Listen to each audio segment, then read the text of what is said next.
Harleys are built to last, but not all of them lived up to the legend. Based on rider complaints, expert reports, and real-world data, these are the 15 most unreliable Harley-Davidsons ever made.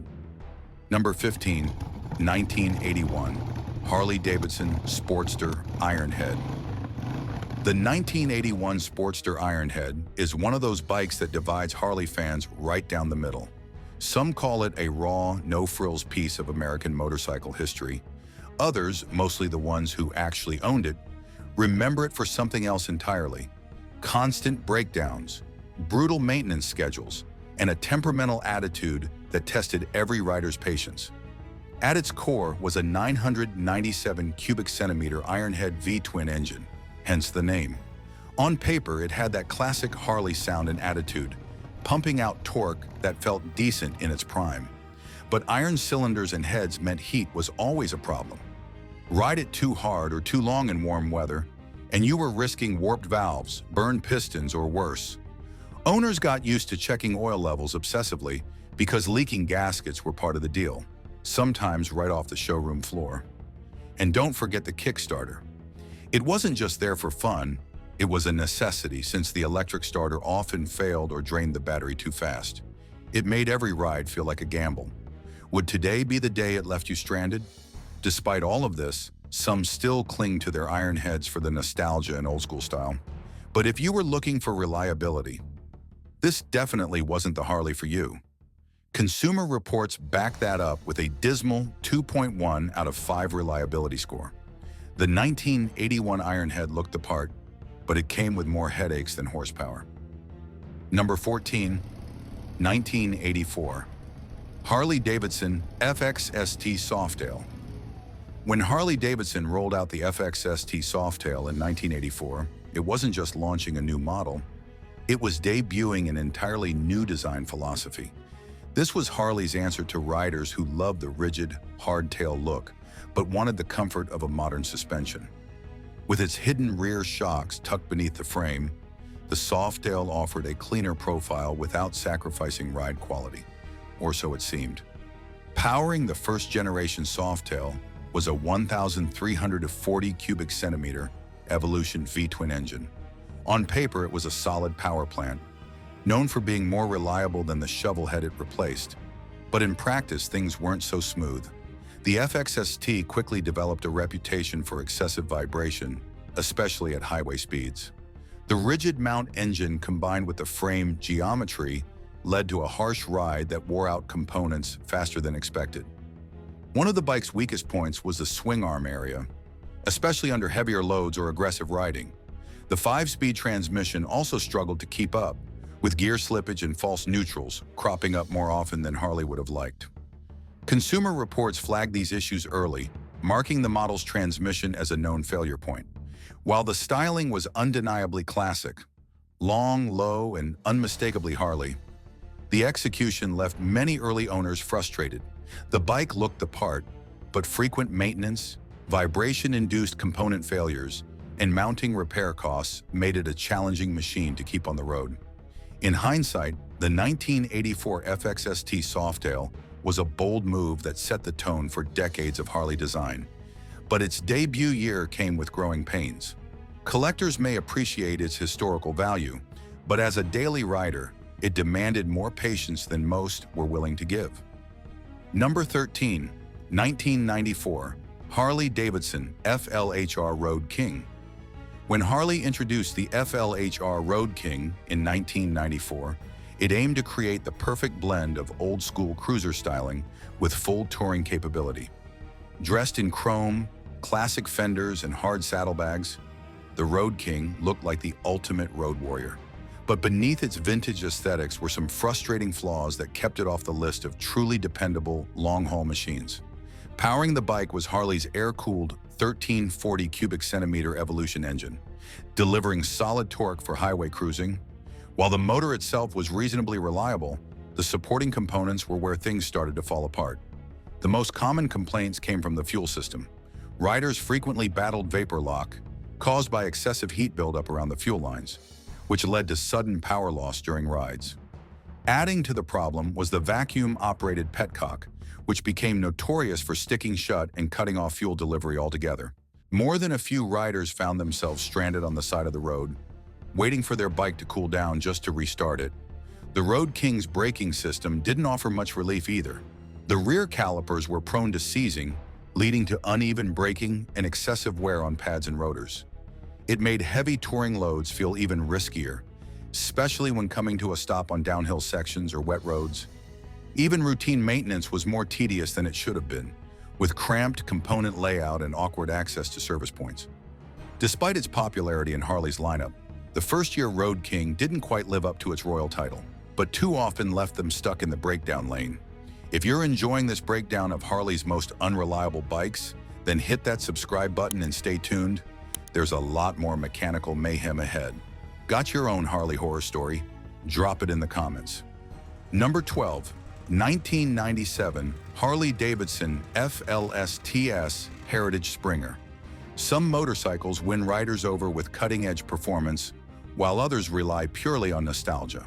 The Harley-Davidson FLSTS Heritage Springer fell squarely in the second camp.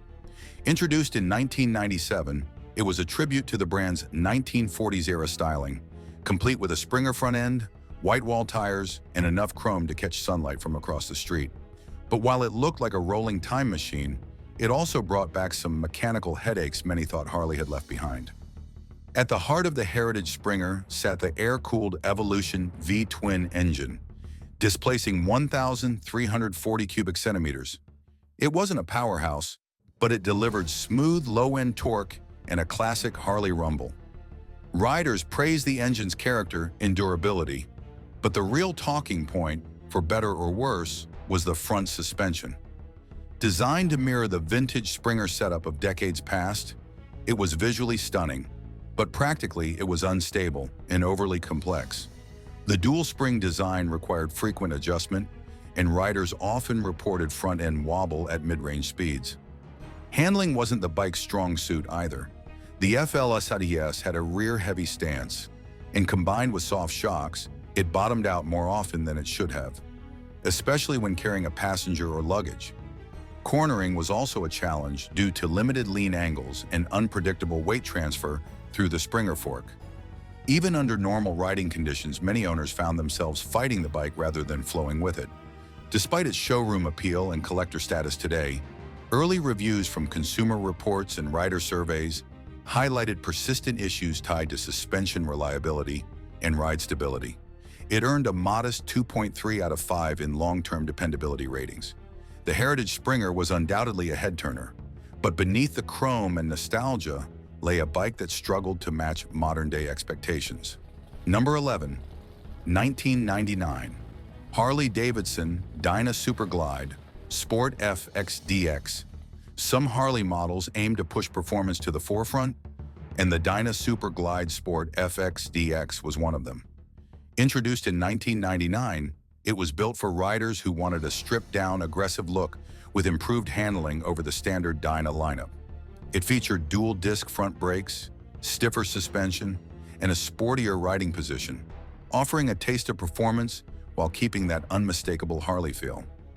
But for all its bold intentions, this bike also had a hidden Achilles heel: reliability. Under the tank sat Harley's 88 cubic inch twin-cam engine, paired with a 5-speed transmission. On paper, it delivered strong torque and a satisfying low-end pull. But the real problem lay deep in the engine: the cam chain tensioners. These small components were responsible for maintaining the timing chain, and in the 99 FXDX, they wore out far too quickly. If left unchecked, they could lead to catastrophic engine failure, including broken cams or total valve train damage. The ignition system wasn't much better. Coil failures, poor spark delivery, and intermittent misfires were all too common. Some owners even reported having to replace plugs and wires every few thousand miles just to keep the bike firing smoothly. And at higher RPMs, engine vibrations became intense, so much so that bolts and fasteners would back themselves out. It was the kind of issue that went beyond annoyance and veered into dangerous territory, especially on longer rides. While Harley eventually improved the cam system in later models, the 1999 version was left exposed. Riders either had to preemptively replace the tensioners or roll the dice, and many lost. Despite its performance potential, the FXDX gained a reputation for being unreliable in the long run. For some, it's a cult classic with attitude. Number 10, 2000 Harley-Davidson Electra Glide Standard FLHT. The Electra Glide Standard has always been Harley's way of offering full-size touring capability in its most stripped-down form. No flashy chrome, no fairing speakers, no extra bulk, just the essentials. The 2000 model carried all the visual weight of a classic American touring machine, but unfortunately, it also carried a mechanical legacy that would haunt many of its owners. Powering the FLHT was the newly introduced twin-cam 88 engine, displacing 1,450 cubic centimeters. On paper, it offered more torque, smoother acceleration, and better overall performance than the Evolution engine it replaced. But buried deep in that new motor was a problem no touring rider wanted to face: oil pump failures and cam bearing issues. Within just a few thousand miles, many owners began reporting loud ticking from the top end. What sounded like harmless noise often turned out to be a warning sign of failing cam components, a problem that, if ignored, led to full engine rebuilds before 20,000 miles. Beyond the engine, the charging system also left a lot to be desired. The stock alternator struggled to power add-ons like heated grips, GPS systems, and auxiliary lights. Riders who tried to modernize their setup were often met with drained batteries and sporadic electrical failures. For a touring bike, where long-distance reliability is the whole point, these issues weren't just annoying, they were deal breakers. Structurally, the FLHT still rode like a true electric glide.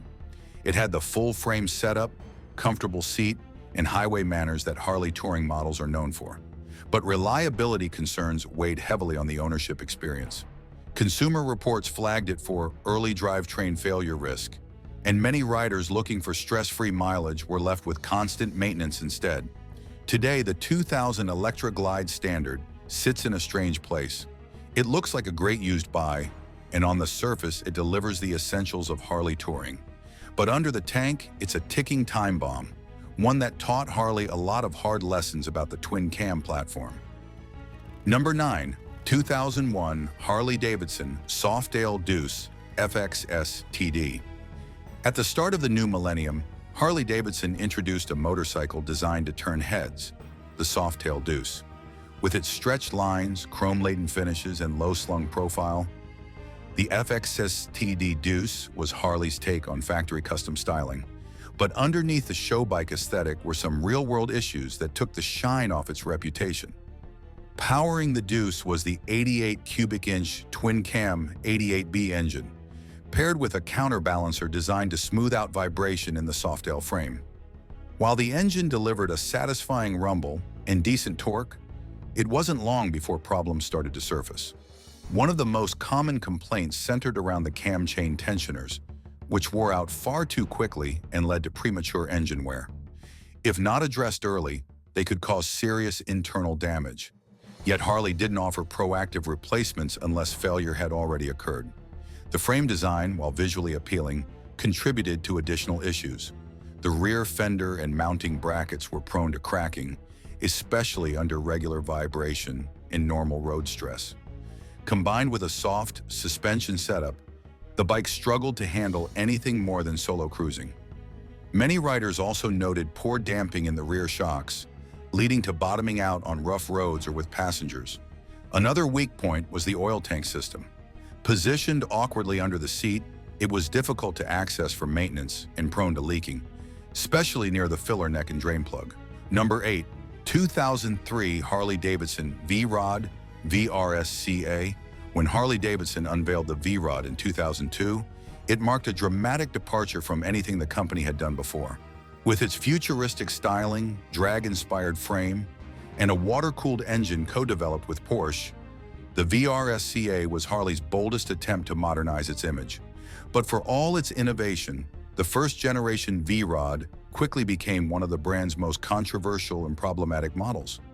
At the core of the V-Rod was the 1,130 cubic centimeter Revolution engine, a liquid-cooled double-overhead camshaft V-twin capable of producing around 115 horsepower at 8,250 revolutions per minute. It was smooth, powerful, and high-revving, unlike any Harley engine before it. The motor itself was widely praised, but the surrounding systems couldn't keep up. Fuel gauge inaccuracies were common, often leaving riders stranded when they thought they still had miles to go. The ignition switch was another weak link, with many early units failing completely after exposure to moisture or vibration. Weighing in at around 595 pounds dry, the V-Rod wasn't exactly light, and its low-slung frame with a long wheelbase made handling awkward in tight turns. The riding position was also a sore spot. Forward controls and a stretched-out reach made long-distance rides uncomfortable, especially for shorter riders. The battery system was underpowered, struggling to crank the engine in cold conditions, and wiring issues, including loose connectors and water intrusion, caused stalling and electrical gremlins in humid environments. While later versions of the V-Rod ironed out many of these flaws, the 2003 debut model suffered from poor reliability out of the gate. Owners who expected cutting-edge performance and comfort were left juggling service visits and warranty claims.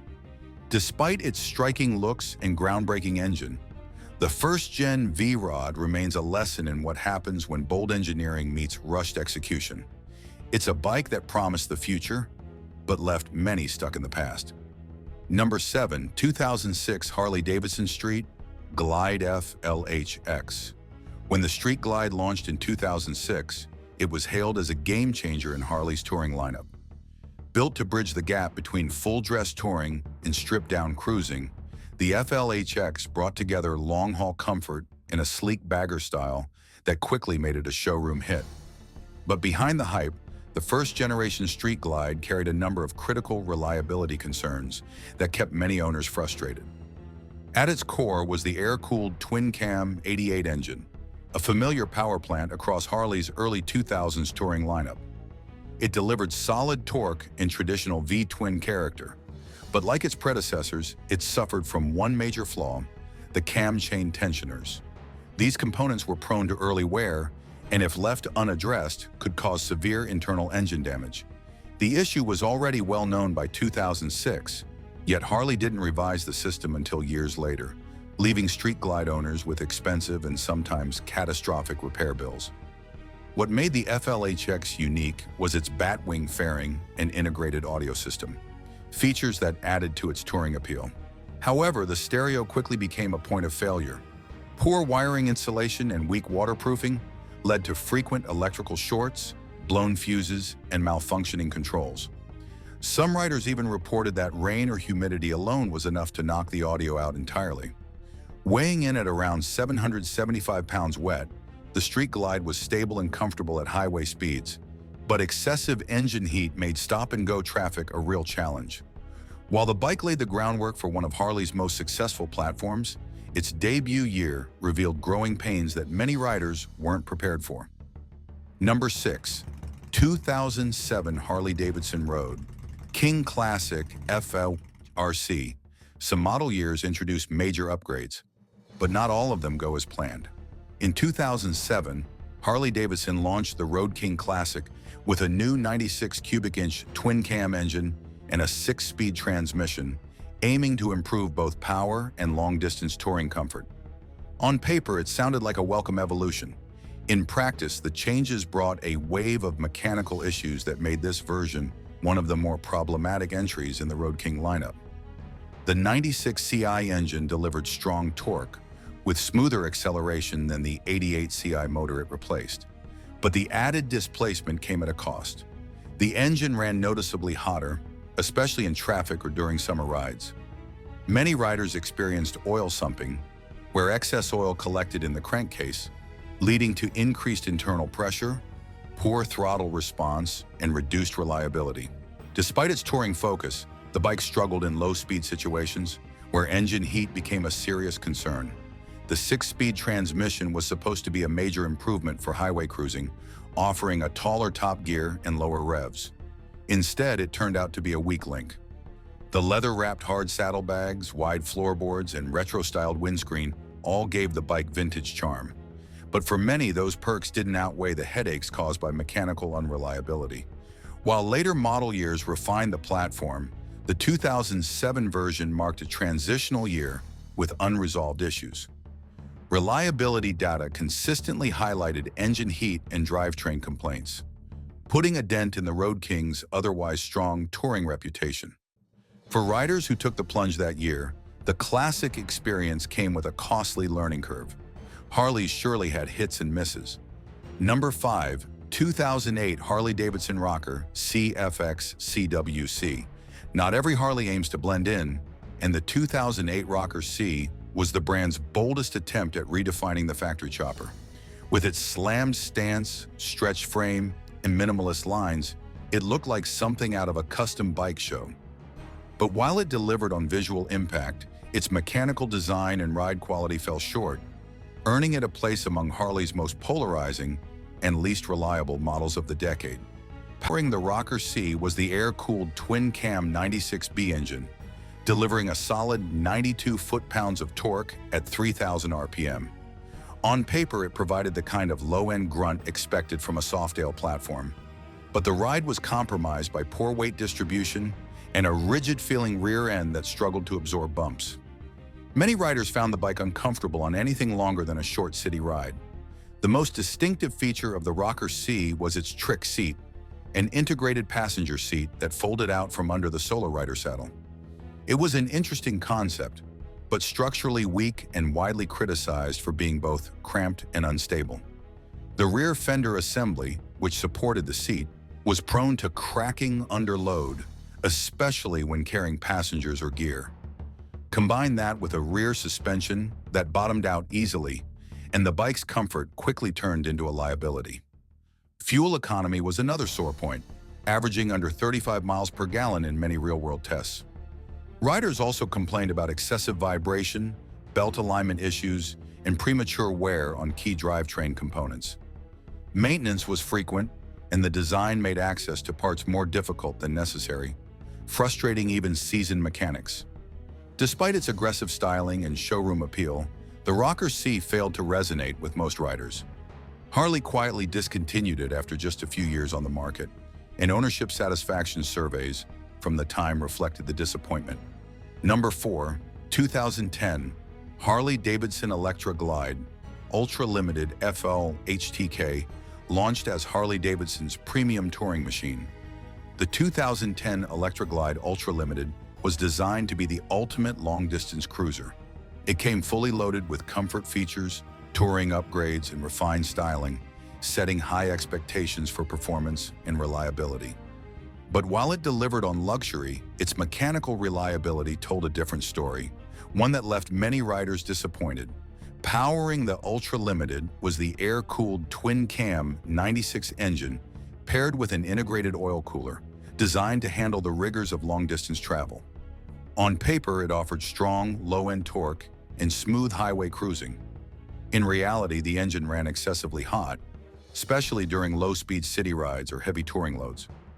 Many owners reported heat damage to surrounding components, including warped exhaust valves and melted sections of the wiring harness. What was meant to be a tech-forward experience also became a source of frustration. The infotainment system, featuring touchscreen controls and integrated GPS, was glitchy and unreliable. Riders encountered freezing screens, inaccurate navigation, and connectivity issues that made even basic functions a hassle. Electrical problems extended to battery drain, especially when accessories like heated grips or auxiliary lights were in use. For many, routine trips became troubleshooting sessions. Weighing in at nearly 900 pounds wet, the FLHTK had a commanding road presence and a plush ride when everything worked as intended. The large saddlebags, fairing-mounted controls, and comfortable touring seat gave it the upscale feel Harley intended. But these perks weren't enough to outweigh its early reliability issues. Consumer Reports gave the 2010 Ultra Limited a below-average dependability rating, citing an unusually high number of repairs required within the first 15,000 miles. Despite its premium branding and promise of a smooth touring experience, this model struggled to meet expectations. Today, it remains a reminder that even high-end offerings can miss the mark when critical systems go unchecked. Number 3, 2014 Harley-Davidson Street 500 Re-XG 500. Released as part of Harley-Davidson's attempt to tap into the entry-level market, the Street 500 was built for newer riders, urban commuters, and international markets. It was compact, lightweight, and affordable, designed to be the first Harley for a new generation. But what was supposed to be a fresh start quickly turned into one of the brand's most criticized efforts in decades. At the heart of the XG500 was a liquid-cooled Revolution XV twin engine displacing 30.5 cubic inches, capable of producing around 33 horsepower at 7,500 revolutions per minute. While it was tuned for smooth delivery and low-end torque ideal for city riding, the engine suffered from excessive vibration at idle and inconsistent fueling. The brakes were widely criticized for their spongy feel and poor bite, while the stock suspension offered minimal damping and bottomed out easily over uneven roads. Its lightweight design, just under 500 pounds wet, should have made it an agile machine. Consumer reports echoed that sentiment, ranking it below average in long-term reliability. For a bike meant to be an easy entry into Harley ownership, the Street 500 ended up doing more damage than good to the brand's reputation. Number 2. 2017 Harley-Davidson Road Glide Special FLTR XS. With its aggressive fairing slam stance and premium price tag, the 2017 Road Glide Special was Harley-Davidson's statement piece for riders who wanted performance, presence, and comfort in one sleek package. It marked the debut of the Milwaukee 8 engine, a long-awaited upgrade meant to address many of the issues plaguing earlier touring models. But while the platform introduced smoother power delivery and improved throttle response, it also brought along a wave of new mechanical problems that caught early buyers off guard. At the heart of the FLTR-XS was the air-cooled 107 cubic inch Milwaukee 8 V-twin engine, pushing out around 111 pound-feet of torque at 3,250 RPM. Riders also reported crankcase ventilation problems, along with engine knock under heavy load and hot weather conditions. Beyond the engine, several key touring features failed to live up to expectations. The infotainment system, which included touchscreen controls, Bluetooth, and GPS, was prone to freezing, lag, and pairing issues, especially when connecting smartphones or using navigation features. Suspension components, while improved on paper, wore out faster than expected. Many owners noticed a rough, unsettled ride on highways, even at moderate speeds, with the rear shocks frequently bottoming out under normal touring loads. Weighing in at over 850 pounds wet, the Road Glide Special was built for long-haul dominance, but its reliability record didn't match its price point. For a model that retailed at over $20,000, early reliability concerns, including electrical glitches and drivetrain inconsistencies, left many owners frustrated. While later versions of the Milwaukee 8 platform saw improvements, the 2017 Road Glide Special stands as a reminder that first-generation technology often comes with growing pains. It may have delivered on style and torque, but in terms of reliability, it fell short of its touring legacy. Number 1. 2021 Harley-Davidson Pan America 1250.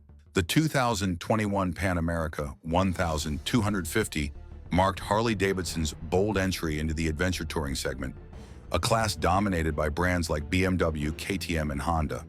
Designed to compete with the best in long-distance and off-road travel, it combined Harley's signature torque-heavy power delivery with advanced technology and rugged aesthetics. But as ambitious as it was, the first-year Pan America also revealed several critical flaws that left early adopters questioning its reliability. At the heart of the RA1250 was Harley's all-new Revolution Max V twin engine, a 60-degree liquid-cooled power plant displacing 76.4 cubic inches. It delivered 150 horsepower at 9,000 revolutions per minute and 94 pound-feet of torque at 6,750 RPM. Strong figures for a heavyweight adventure bike.